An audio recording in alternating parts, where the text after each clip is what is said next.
Alrighty everyone, we've got a very special motorcycle in the shop today, one that those of you who are familiar with the Yammie Kingdom will know as one of the most legendary motorcycles ever featured on the channel. It is actually our very first giveaway motorcycle we ever did, and here it is! It's the original Hentai Hornet, and Eric, the winner. A lot of people think that he's not a real guy because his last name's a little crazy, but I do remember that. People were like, oh, he's not real, his last name's weird, and I was like, he's a real guy. Out in Tampa, and he was ripping through here in Austin, Texas, and he was like, I'm gonna stop out the Hentai Hornet, and dude, this is crazy to see this thing in person. Yeah, definitely. It's been a great bike the last couple of years. I just figured that I should bring it back, just bring back the channel. It's kind of historic kind of bike. Yeah. It's the start of everything. It belongs in a museum. It is historic. Yeah. Yes. So I figured while I was coming through, best opportunity. Yeah, we're super excited. So today we're just gonna take a deep dive on this motorcycle, see what Eric's been up to with it. He's done a couple changes to it, and then we're gonna get it on the road and do it for a maiden moto vlog. Let's get into it.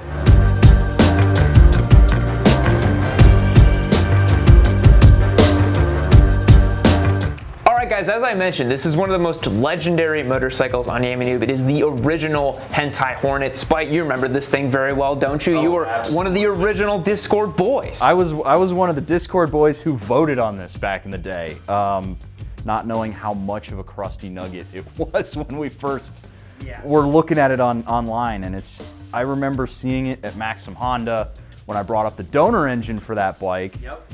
And that's when I knew you were a good guy. You drove a donor 919 all the way to Dallas just to see it done. I was like, I'm gonna keep Spite in the back of my mind. He's a good dude. Yeah. It's crazy that this is the thing that started it all. I know, yeah. But I can definitely see the nuggetiness of it. I'm seeing the lower triples there, kind of rusted out. It's still a Craigslist crap bike, isn't it, Eric? And it definitely hasn't changed in that regard. I've thought about getting something like a wire wheel on that rust, but okay. You know, taking the triple tree off is not necessarily the easiest thing to do. Yeah.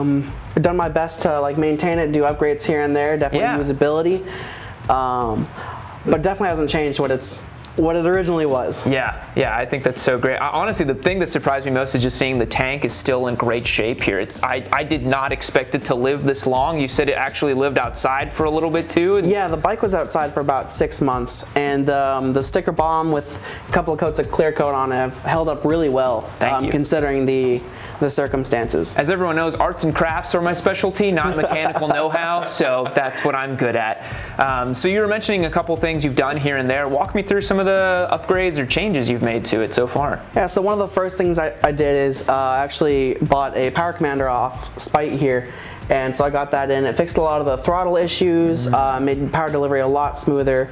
If you have an older Honda, I'd definitely recommend looking into getting one of those.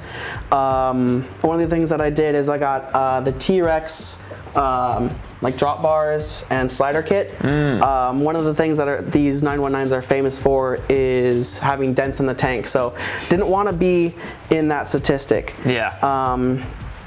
And then past that, just like little tiny upgrades. I put an HID headlight in here just because the old like incandescent bulb is, you can't see anything at night. Yeah. You really can't. Past that, I wrapped the exhaust just to keep a little bit of the heat down. But that's about it. Other than that, just normal maintenance, oil changes, air filter changes. It's been perfectly solid, never had any issues with it. Friggin' Hondas, dude, I'm telling you guys, they just kind of run forever. And I think the most staggering statistic you told me is how much mileage you've put on this bike. Yeah, so I've put, I think, around like 13,000 miles on it. That is amazing. I remember when I had mine, I did like 1,000 miles in a year or something like that because mine had so many problems. It's so awesome to see this thing just putting down so many miles. Yeah. It's got what, like 60,000 on the frame or something like that? The odometer is right at 61, so that's the frame. The donor engine only had, I think, 20 on it. Yeah. When that was put in, so this engine has about 33,000 miles on it, which is pretty high. Yeah. Yeah, God bless you whenever you have to do the valve check, because I had to do that and I did it incorrectly. And yeah, as I was telling you earlier, I was looking back at the cam chain tensioner here, some of the old stuff of the engine blocks. I'm so familiar with it, just bringing back terrible nightmares of having this thing broken down in my garage, attempting to fix it and not doing it correctly. Yeah. A lot of the, looks like you went the right route with going with new motorcycles. Yes. So that was actually one of the, honestly, this bike taught me so much about that, where I was like, what am I actually good at? I'm good at communicating a message and talking about I'm not good at this, so let's get a newer bike. Yeah, no, but this thing's just a gem, and it's great that it's back because honestly, truth be told, I never got time in the saddle on this thing. It basically left before I really got a chance to ride it and check it out, so I'm actually really excited to ride it today and check it out, and you know, if you've put on that much mileage on it, it must be a good street bike, you know? Yeah, it's definitely, the main thing is it gets better fuel economy than my car. Yeah. You know, it gets bad fuel economy for a motorcycle, you know, 35, 40. That's decent, I'd say. But for a bike, yeah, not great. Yeah, and my old bike got like 45, 50, so yeah. But it's still a lot better than the 20 of my car. So, at any like long trips, if I can take the bike, I will. Like riding the motorcycle, gets better fuel economy. There's no reason not to ride it. Yeah, one of the things that I noticed about this is just it has the classic naked bike style and proportions to it, right? Yeah. The big tank here, the round headlight, the twin exit exhaust back here. It's just so classic, and I know you're like a simp for this bike. Oh my God. Guys, this might be my favorite motorcycle platform out there. So I had a 2007 with a nice deep cherry red on it. Yeah. And it was actually quite nice, honestly. Yeah. Except that it didn't work very well. Yeah, it had a lot of deep mechanical gremlins in there, and I ended up getting rid of it for my Interceptor. But literally just wheeling this around almost brought like a tear to my eye while I was getting back. I was like, oh my God, I miss my bike so much. Yeah. That was the feeling I had whenever I bought my third Daytona, where it's like there's something about the right bike where you're like, nah, this is home. This is the real deal. It works for me. Despite anything else you want to say about the Hornet before we take it out on a ride? I think it's just so cool to see it in person again. I can't believe it. It really brings back so many memories. It's great. Well, why don't we get it out on the road and see what it's all about? Let's do it. Alrighty, everybody. It is a wet day, but we will not be stopped by weather. Eric drove all the way from Tampa to be here. He's on his way to California, so I don't think he drove all the way to Tampa just for us. That would be nice, but that's not the case. So who's gonna ride it first? Yeah. One thing's for like sure, Eric's gonna be on the Gixxer 250. We've rolled out the red carpet for you, so you can straddle aboard. It's trusty steed. The epitome of speed right here. Again, I literally don't care what you do to this thing. Honestly, I would prefer you to be safe. I don't give a shit. You can literally just let's just yeah, it's good. But now this one I won't kick. This is a special bike. Honestly, Splite, I feel like you should ride it first. Okay. Because you were, you breathed this into existence with the Discord boys. It was a community bike, and I know you have a soft spot for him, so. Yeah, I am. If I may offer up dying. Eric's bike to Splite. Ooh, I am so excited, guys. I'm so excited. So as we mentioned, guys, it is a wet and crappy day, so we are going to be taking it nice and easy down this road over here. Y'all ready? I am ready. Let's go. Oh, God, I miss my 919 so much. This is such a feels just like your old bike. one? Yeah, it feels just like it. Which I guess is a testament to the work that went on with this motorcycle. Yeah, it's still a crappy Craigslist bike, but, not that bad, honestly. And you were saying that the throttle's a little bit herky-jerky, but it's actually not that bad. It feels, it feels exactly like mine was. And even though it is a little on the heavier side, it still feels really easy to ride. Oh, there's nothing like this dashboard, though. This dashboard is so good with the dual analog speedo and tack. I miss the sound of this motorcycle so much. It has that really classic Japanese inline. It's like the typical inline 4 note. And then it idles so uniquely. It has that lubbing idle where it just sits there and thrums away, and there's that little whistle on top of it. So good.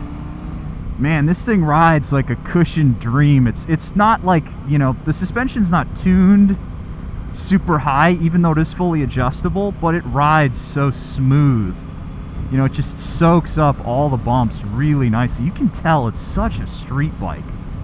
Yeah, I mean, despite it having right side up suspension, it is fully adjustable, and I'm sure the fundamentals on that bike are just rock solid, Yeah, classic Honda. Absolutely classic Honda. Yeah, we were talking about it in the shop earlier, but Spite was talking to Eric, and he was saying that if Eric ever wants to sell that bike, to hit him up, because he might want to buy it. That's not a might. That's a I'll make it happen, man. And that would truly be the 919 to get. I mean, it's the hallowed Yammie Noob bike, you know.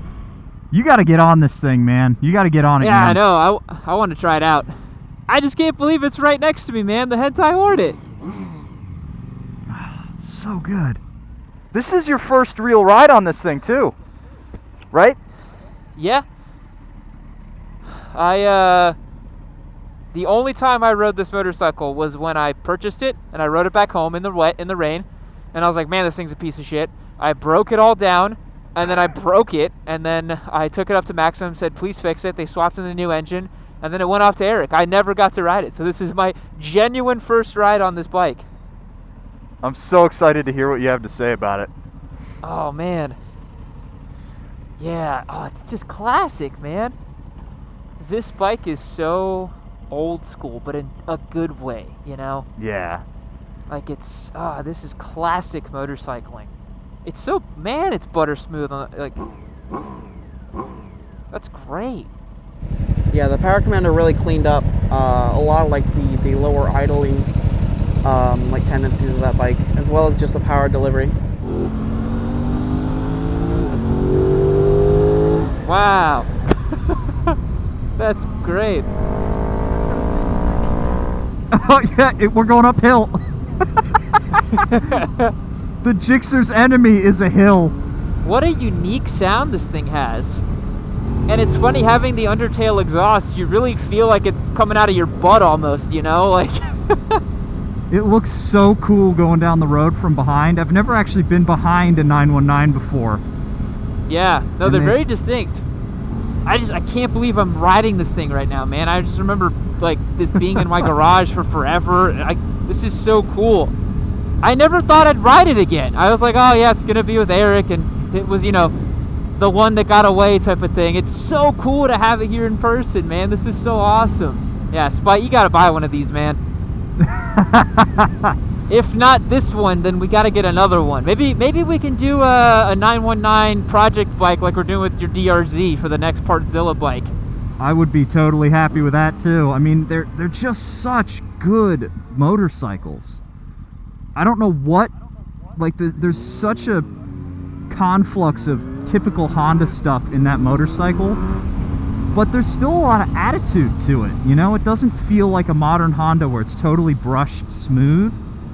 No, it's got tons of character and personality to it, and a lot of the way it goes down the road reminds me of a more modern motorcycle. Like this, you can tell this was the transition period before bikes got a little too modern, and before when they were like carbureted and all, you know, herky-jerky. This is such a good blend of new and old school.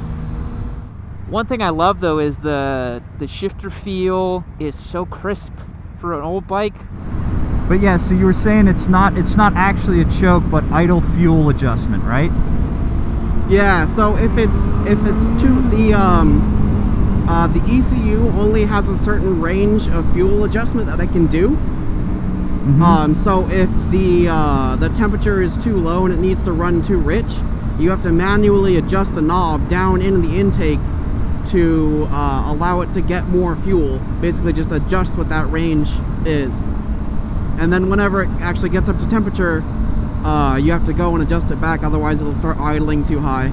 It's such a weird thing, because I remember when I first got mine, the guy was like, yeah, it's got a choke on it. And I was like, but it's fuel injected, right? And he was like, it's definitely a choke. And I messed with it on mine, and I never figured out exactly what it was meant for. It's just one of those if weird... you live in a warmer climate, like here, you really never have to use it. Unless it gets below 50 degrees, you really don't need to use it. All the people online right now are like, oh, I ride all year long. I don't care if it's 30 degrees.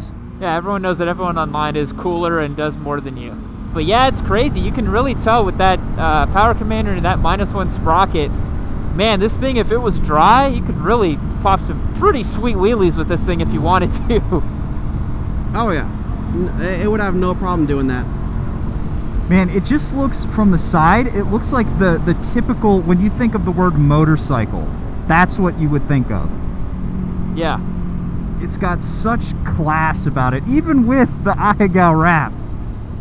That's what makes it classy. You really can just cruise around with this thing so easily. Yeah, it's a real great street bike.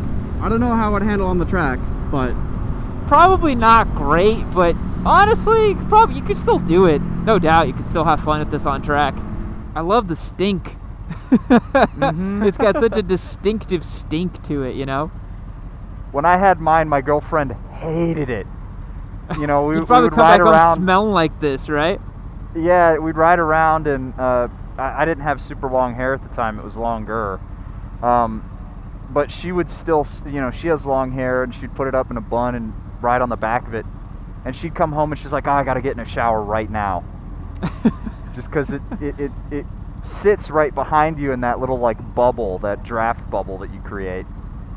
Yeah. yeah, I used to ride it to work, and one of the people there were like, I can always tell when you ride because you always smell like gas. Didn't Honda have an issue where like rear passengers were passing out in like stop and go traffic because that fuel would just collect there?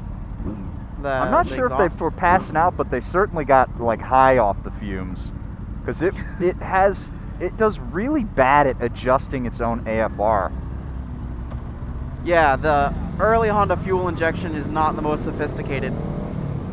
And I think the 919 is legendary among Honda owners for Having that smell. You go on the forum, you literally search 919 stink, and it's the first thing that comes up every time. Yeah. Being like, how the hell do I fix this horrific gas odor on the bike? And they're like, you get a different motorcycle. I will say I think my favorite thing about this bike though is because it has the analog tachometer. You know, when it's sitting at idle, it's just, you just see the needle just kind of hovering right over 1000. It's so classic, man. A needle is just such a Because great thing. As it lubs up and down, you can really feel it. Just feels more alive, you know? It's awesome. You hate to say it, but they don't really make them like this anymore. Alrighty, everyone. Well, I hope you enjoyed this look on the Hentai Hornet, the original himself or herself, whatever way the Hentai Hornet identifies, I'm not really sure. But yeah, we'll catch you on the next episode of Yammie Noob. Thanks again to Eric for coming bringing out the Hentai Hornet for us to check out. We'll see you in the next one. See you later. Bummer for you, my little squid. This video is actually over. But lucky for you, there's plenty of other Yammie Noob videos you can check out right over here. What's going to happen in them? I don't know. I haven't seen them. But you can watch them right now.